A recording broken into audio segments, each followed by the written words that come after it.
আজকে গণতন্ত্রের উৎসব চলছে পুরো ভারতবর্ষ জুড়ে, পশ্চিমবঙ্গ তার ব্যতিক্রম নয়।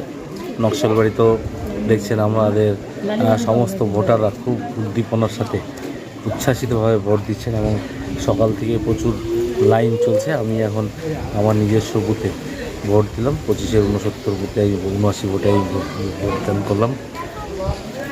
আমরা এইবার ভোট মানুষ যেভাবে সাড়া দিচ্ছে, প্রচুর ভোটে তৃণমূল কংগ্রেসের প্রার্থী গোপাল লামা কিন্তু পুরো মহকুমা পরিষদ, শিলিগুড়ি সহ পাহাড় সমস্ত জায়গায় কিন্তু খুব সুন্দর ভোট হচ্ছে এবং আমরা দৃঢ় বিশ্বাস যে 15 বছর থেকে এখানে বিজেপির এমপিরা ছিলেন, এইবার কিন্তু তার উৎখাত হচ্ছে, এটা নিশ্চিত।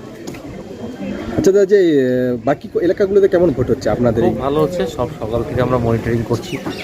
সকালবেলা বেরিয়ে সমস্ত বুথের পোলিং এজেন্টে আমরা বসি, আমি আমার বুথে এতক্ষণ সময় দিলাম। এখন বেরিয়ে সমস্ত জায়গাগুলো যাব এবং প্রত্যেক জায়গা থেকে খবর আসছে যে প্রত্যেক জায়গায় কিন্তু মানুষ স্বতঃস্ফূর্তভাবে ভোট দিচ্ছে এবং দেখুন লক্ষ্মীর ভাণ্ডারের পক্ষে ভোট দিচ্ছে।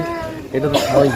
মহিলাদের মধ্যে যে আপনি দেখতেই পাচ্ছেন এখানে মহিলাদের মধ্যে যে উচ্ছ্বাস, মহিলারা কিন্তু লক্ষ্মীর ভাণ্ডারের পক্ষে ভোট দিচ্ছে।